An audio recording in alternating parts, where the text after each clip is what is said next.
For our first speaker, please welcome Beth Emmons Mario, Rabbi Andrew London.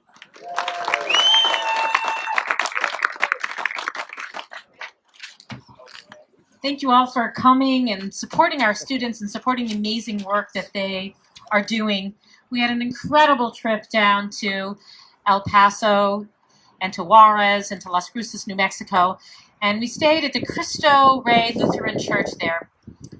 And the pastor of the church, Rosemary Sanchez Guzman, who we just called Pastora, which is pastor in Spanish, we called her that as we lived in that church and greeted refugees, and we ate meals with them, and we shared bathroom facilities with them, and most importantly, though, we learned their stories. And every time we would learn a story, Pastora would say to us, remember when you hear people's stories about their trip to the United States, remember when you listen to their stories about what they suffered in their home countries, that you need to listen respectfully, because when we hear people's stories, we are walking on holy ground. What a powerful image. And every time we listened to those stories, our students listened with that kind of respect and love, that we are walking on the holy ground of people's experiences. And in this action today, we're going to hear some of those holy stories.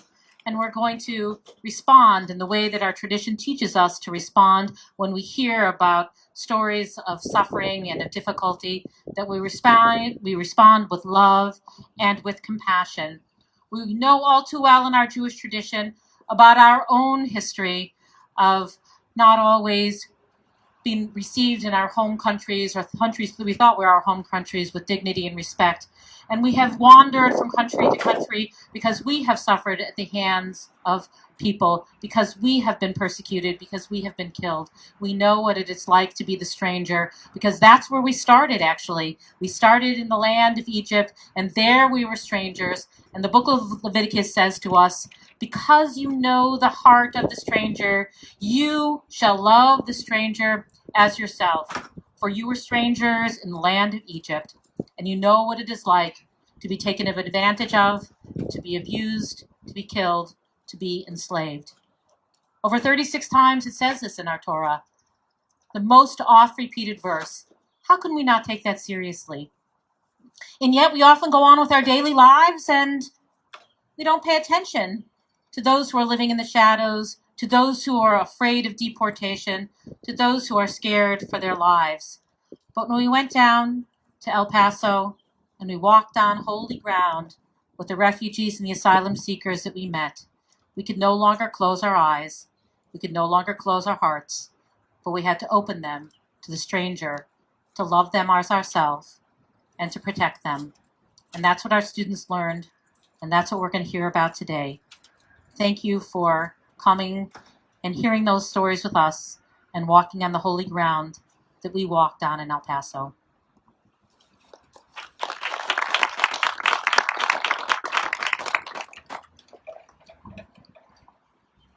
Thank you, Rabbi London, for setting the tone so beautifully, grounding this work in our Jewish tradition. Next, we will hear from Beth Emet Youth. Beth Emet, an ETHS student, Jonah Friedman, Elam,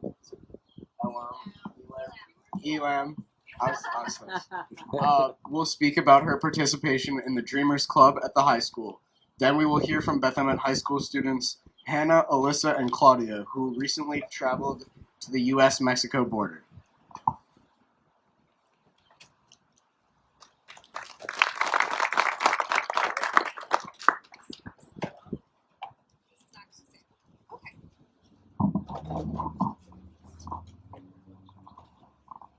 So, unfortunately, like some of my peers, I wasn't able to take the trip to the U.S.-Mexico border. Is that I'm a member of the Dreamers Club at my school, ETHS.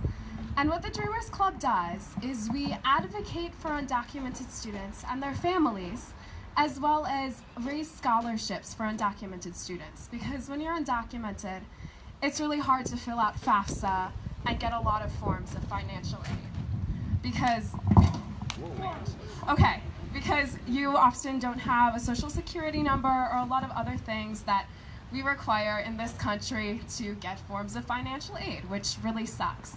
So some of you are probably wondering what DREAMers stands for and why we're even called DREAMers. The name DREAMers comes from the DREAM Act, and DREAM stands for Development, Relief, and Education for Alien Minors.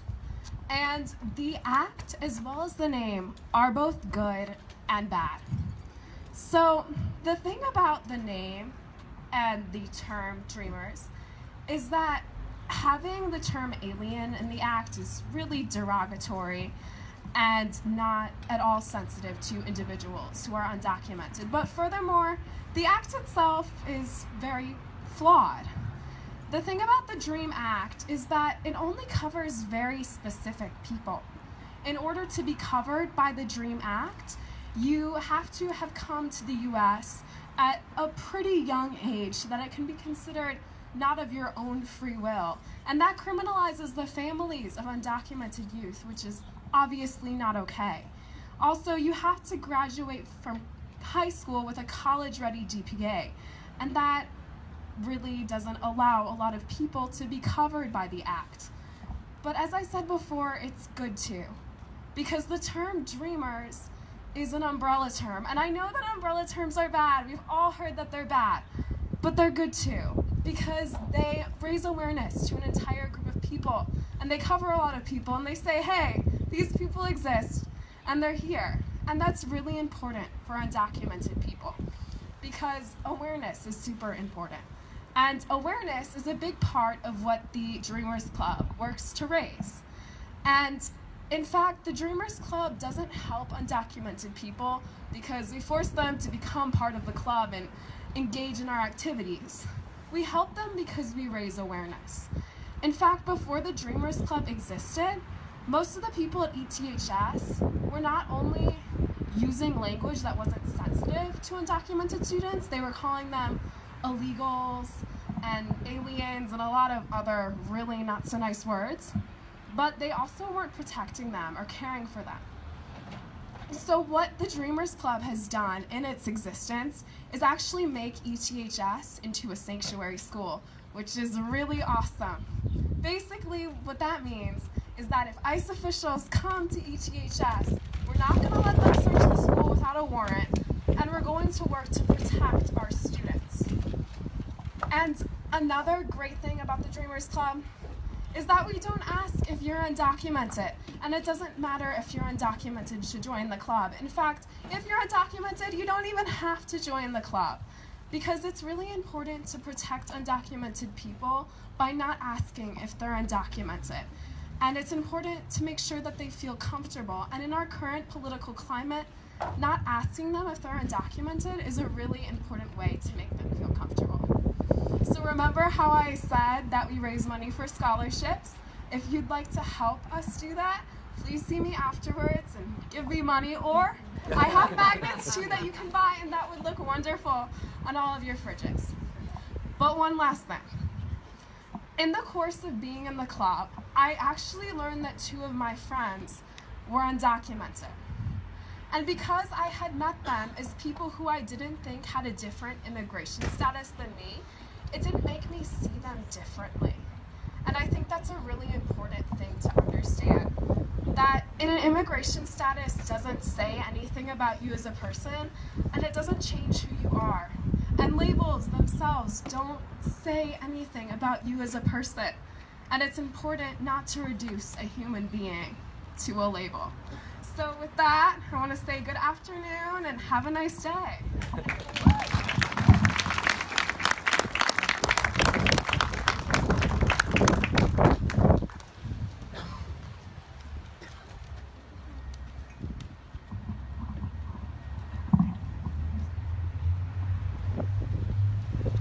Hi, I'm Claudia.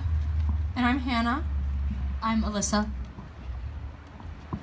This spring, 15 of us traveled to El Paso, Texas, a border town, for a week-long border immersion program called Cristo Rey, where we learned about the realities of what actually happens at the border between the U.S. and Mexico. While we were there, we attended court hearings, visited Juarez, El Paso's sister city in Mexico, listened to multiple stories, and kept journals recording our thoughts. Here are a few excerpts that encapsulate what we learned. Every time Hannah speaks, it is an excerpt from the Fronteras blog. It occurred to me today one reason why this program with Cristo Rey is called Border Immersion. While we're only here for a week, the community of this church and everyone who assists at the programs and agencies we visited are living in this reality every single day of their lives. The first major immersive experience we had was attending sentencing hearings at the U.S. District Court in Las Cruces, New Mexico. We saw people standing in chains, unable to answer questions as their attorneys spoke for them. Their lives were flashing before their eyes as they learned the consequences of what they were charged for. Allotted only a few minutes each, they tried as hard as possible to change the outcomes. Each case was one of many that the judge would see that day. At other instances throughout the trip, we had the opportunity to hear accounts of how many immigrants crossed the border and their lives before they left on this journey. One night, we participated in a Lenten service at Cristo Rey, where the following story was shared with us. The pastor from El Salvador told us his story, how the gangs had threatened to rape his 15-year-old daughter, how they had tried to recruit his son, how the smugglers tried to make him have sex with a prostitute as punishment for stopping them from raping the other woman they were smuggling, and how Border Patrol kept him and his son in a room they called the freezer. The freezer was a room with ice-cold temperatures where people were kept for days on end with minimal food, water, and access to bathrooms. This was juxtaposed by words from the Border Patrol officers we met earlier that day. They were friendly when they spoke to us, and they told us that they were open to all questions, that their goals were of transparency and education, and to dispel any myths that may have transpired across the country. This is what they said. We try to do our job with compassion. We aren't robots. The contrast to the pastor's testimony was striking.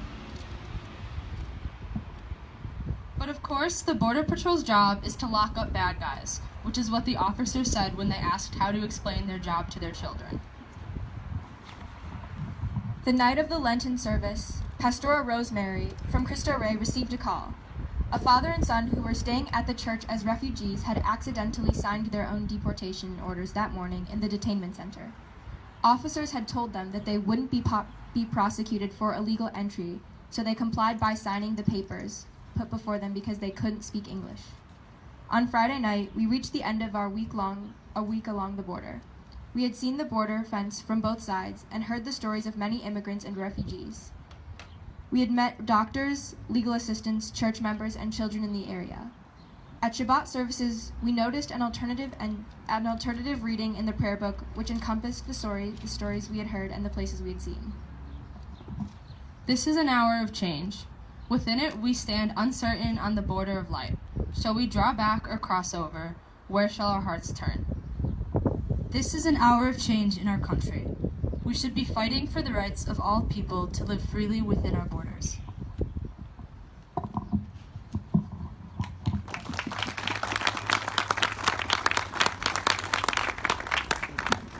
Thank you to our Beth Emmett youth speakers for sharing your powerful experiences. We will now hear from our state and federal legislators about how we can get involved with immigration advocacy. First, Ruthie Carroll will read a letter from Beth Emmett congregant Representative Jen Sukowski, who could not be with us today. Then we will hear from 18th District State Representative Robin Gable about the Trust Act.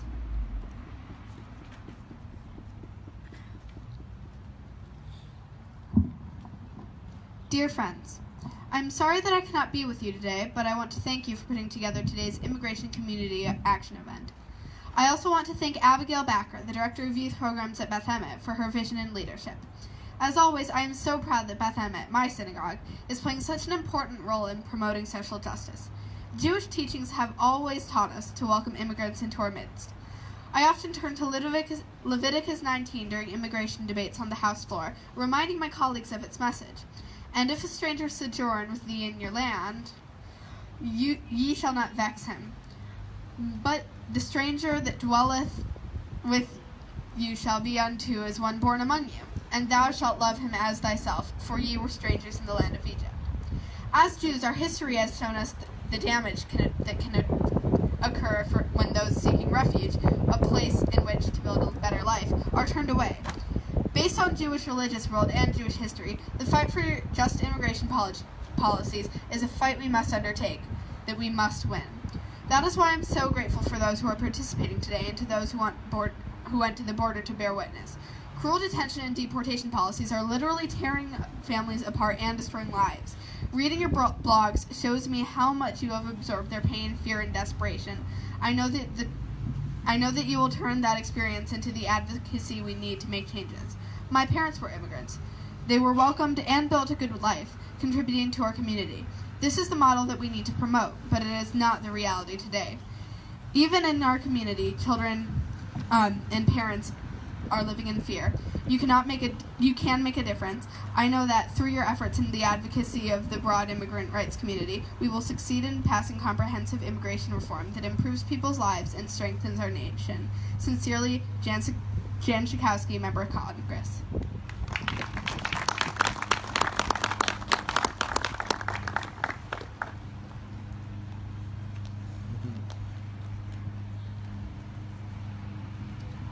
Good afternoon. So thank you for inviting me here today. I am very proud of your efforts for really going out of your way to really learn about this issue. I think that's great. It's fantastic. So I was asked to talk a little bit about the Illinois Trust Act. So this is legislation that was put in the Illinois legislature for two reasons. One is to set reasonable constitutional limits on local police interaction with ICE enforcement. And the second goal is to foster trust between local police and immigrant communities. Whoa! And so I want to describe just a little bit about the bill and then talk to you about where it's at right now and then what you can do to help. So the bill has 4 components to it. One is restricting cooperation and communication between local police and immigrant enforcement. So this means that the local police do not have to, like if they stop somebody, they don't have to ask, are you an immigrant or not? And other things like that. The second thing that this legislation does is that it protects schools, medical facilities, and courthouses from immigration arrests. So ICE sometimes would just hang out at these facilities and then ask people, are you documented or undocumented? And that will not be allowed. Actually, our librarian, one of the board members of our library board here in Evanston, asked me if I would look into also having libraries being safe havens. So I did write the sponsor of the bill, and he said, yep, we're looking into it. So I'm hoping that can be another protected area. Third, it ensuring that victims of certain crimes who work with law enforcement can get the documentation they need to apply for federal U and 2 visas. So what this means is that if somebody's a victim of crime, they are afraid to come forward. They are afraid that if they come forward, they will ask if they're immigrants, they will find out they're undocumented, they will end up being deported or put in prison. So there's measures in this bill that will set up rules about how local police are supposed to deal with those issues. Right now, they did a survey, and hardly any police departments around the state know what to do in those cases.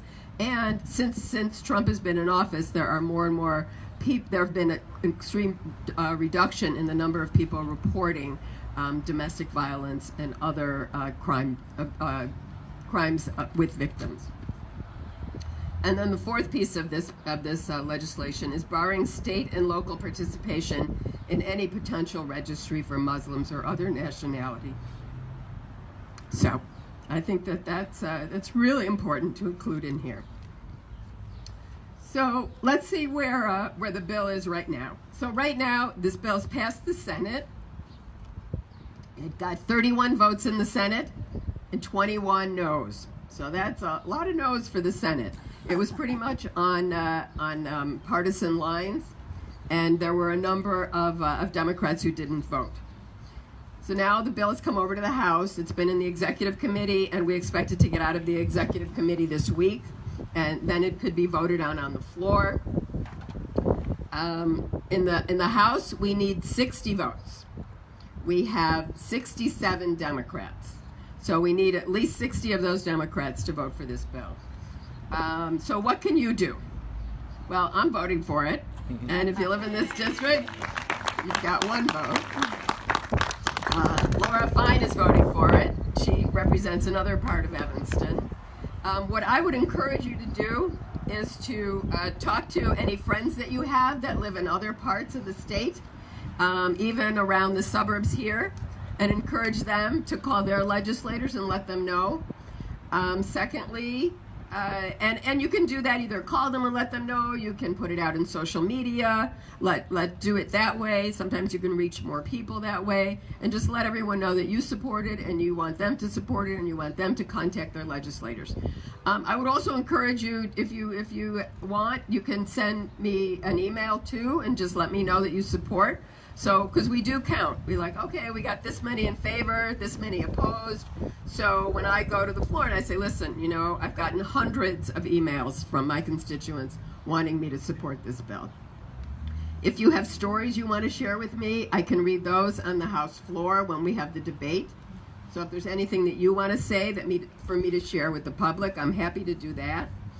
I think you also can help join in some rallies in Springfield. They're probably going to have work with groups, work with ICER and other groups that are working on this issue. I know it's called the Campaign for a Welcoming Illinois. Get involved. There's more power when there's in collaboration. So the more groups you have, the more influence you'll have. So work with the groups that are coordinating efforts. I'm sure there will be some folks coming down to Springfield in the next 2 weeks. We are out of session. We have until May 31st to pass this. If we don't pass it now, then we'll have to wait until veto session, and in veto session you need 71 votes for it to be immediately passed, or you can get 60 votes and it won't pass until the next year. So either way, but it would be great if we could pass this bill now. And there may be some local rallies as well. So you may not have to go as far as Springfield. There may be people who are reticent to vote for this just along the border with Wisconsin or places close to you. So pay attention. Work with the Campaign for a Welcoming Illinois. Make your voices heard. Send me information. And with all of our efforts, I'm confident that we will pass this bill. Thank you.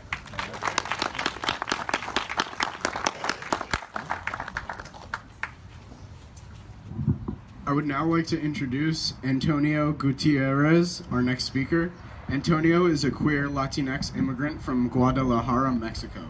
Antonio has lived in Chicago for 16 years after immigrating to the United States to reunite with family members. Antonio is a graduate from Illinois Institute of Technology with a Bachelor's of Architecture.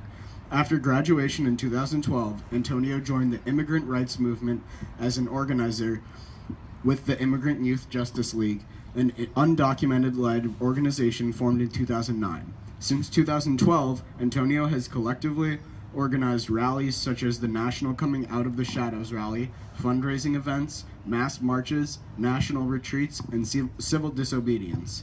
Antonio currently volunteers as a tenant organizer with the Autonomous Tenants Union, as a family liaison with organized communities against deportation, and is a board member of the National Committee of the Right to the City Alliance.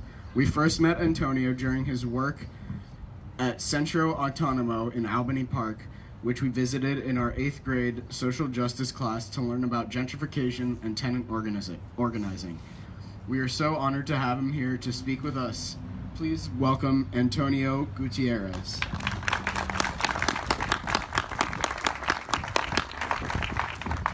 How's everybody doing today? All right, yeah. Thank you everyone for being here and the students that put this together. I'm going to be sharing a little bit about my story. I'm undocumented, unafraid, and apologetic. I came to Chicago when I was only 11 years old, and I remember the first day that we came here. My dad sit my sister, my mom, and I down in our living room, And we talked about our status and what it meant to be undocumented and how we didn't want nobody to find out because that could mean the separation of our family again. And during that time, that was probably one of the only times that as a family we discussed what it meant to be undocumented and the risk of deportation for our whole family if somebody was to find out and refer us to ICE. Throughout my life, I went to school, I did well in education, I got to college, and when I graduated in 2012, I found out that now that I had a college diploma, it meant nothing because without a social security number, I couldn't get a job as an architect as I always dreamed. And so that's when I decided that I was no longer gonna hide in the shadows and that it was time for me to speak up and to join others that were building a movement across the nation that was saying, I'm undocumented, I am here, I exist, and I have a voice. And that's when I joined the Undocumented Immigrant Youth Justice League. My story and the risk of deportation is not something that is just alienated to me or to my family members. It is the reality of more than 12 million undocumented immigrants living in the United States. The ability of having access to quality work and having the ability of having resources being given to you are a lack of rights that undocumented immigrants deal all the time. And it puts us in situations where we're exploited for our labor without proper wage and rights given to us as workers. Being undocumented during our current administration means many different things. And that's why I'm a member of OCAD, Organized Communities Against Deportation, a group, a grassroots organization that is undocumented-led that fights case by case the criminalization and deportation of Black and brown immigrant communities. Case by case highlighting the immigration's violations of civil rights and human rights, just as like the Wilmer Catalan case that we currently have at OCAD. On March 27, ICE or immigration came to do a home raid at Back of the Yards neighborhood in Chicago. They came and arrested and detained Wilmer Catalan, a man, an undocumented father of 3 U.S. citizens that was recovering from multiple shotguns after an encounter on January 15 of this year, where after getting out of a restaurant in Back of the Yards, he was shot multiple times, not knowing why. And he was recovering from those multiple shotguns after he was released from the hospital a month later and was recovering from those when ICE agents came to his house, came in self-identifying as the police, and got inside his house without a warrant and detained him in front of his wife and 3-year-old son. Right now, OCAD is currently fighting his deportation and asking for the release of Wilmer Catalan, who is still not receiving proper medical care in the McHenry Detention Center. We have filed a civil rights lawsuit against the Chicago Police Department for putting him in the gang database of the city of Chicago, and reason why ICE agents were able to get his home address and do the home raid that detained him. We're also filing this lawsuit against ICE agents who came into his house without a proper warrant. And we're also putting this civil rights lawsuit against McHenry Detention Center, who has a history of not giving proper care, medical care, to other individuals that have been detained and that are currently in detention in McHenry waiting to hear about their immigration cases. Clearly, the Chicago Police Department and ICE are collaborating together. And we know this regardless of Chicago being self-declared a sanctuary city. Just like Evanston, we also have these 4 exceptions that are within the welcoming ordinance of both cities. These exceptions criminalize and put at risk our undocumented immigrant communities that have been criminalized by our current system. Exceptions such as if you've been convicted of a felony, if you have an upcoming court day, not even have been convicted before, or if you have, or if you've been put on the gang database. It is my understanding that both the city of Chicago and Evanston have a gang database, and there's uncertainty about how individuals are put into this gang gang database to begin with, and how reliable that information is.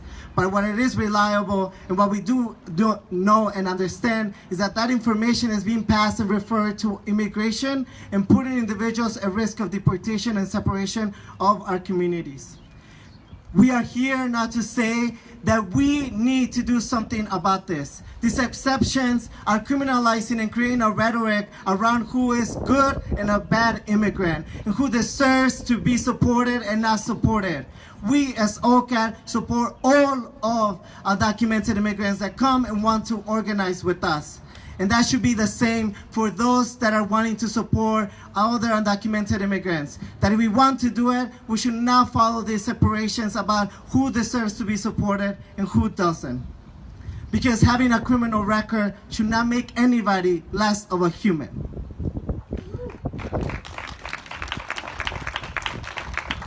I think today we heard about different legislations that we're trying to pass. In Chicago, we're working with Black Youth Project 100, Mi Gente, and other organizations to get rid of these exceptions within the welcoming ordinance.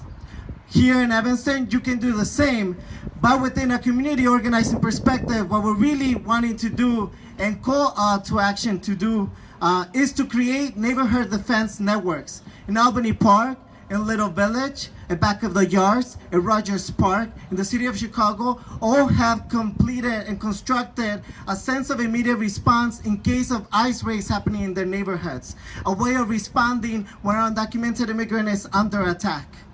You all can also create a defense network like that one in Evanston to make sure that ICE knows that if they come to your streets, that if they come to your homes, that there's a community defense network that will support their undocumented immigrant community members. Let's make sure that there is no police collaboration between ICE agents and the police department here in Evanston. And you can make that happen by supporting and calling those representatives to make sure that legislation like the Trust Act passes. And at the end of the day, if you can support Wilmer Cantalan's petition and release, which we are currently under these multiple civil rights hearings, it will be great if you can support us by going to our page, signing the petition on organizedcommunities.org or on our Facebook event. Because what do we do when our community are under attack? We stand up, fight back. What do we do when our communities are under attack? Stand up, fight back. Thank you.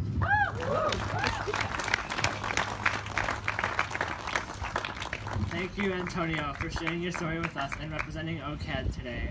We look forward to continued partnership with you and your organization. For the closing prayer, we would like to invite Evanston clergy to the stage.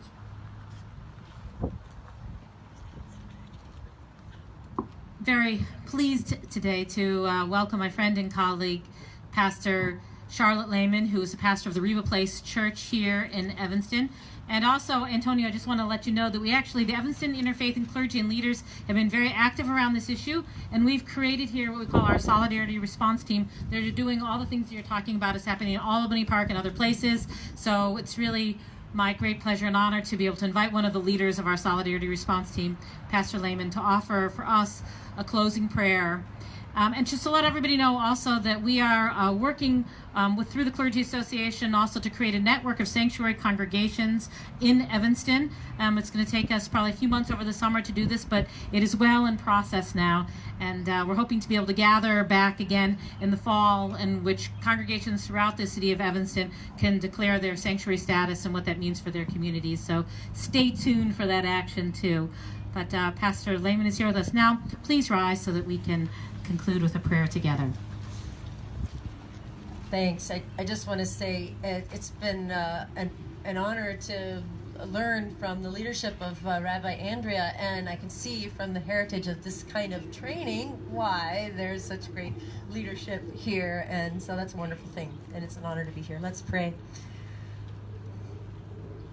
Oh God, what do you require of us but to do justice and to love kindness and to walk humbly with you? So would you give us hearts that break for the heartbreak of our neighbor? And would you give us courage to stand up? And would you give us strength and wisdom to speak up, to stand together, to take joy in knowing that we can make a difference. Pour out your Spirit upon us, God, that together we might make Evanston a city where your light shines for all. Thank you, God. We bless you in this day. Amen. Amen. Thank you. To our students. One more.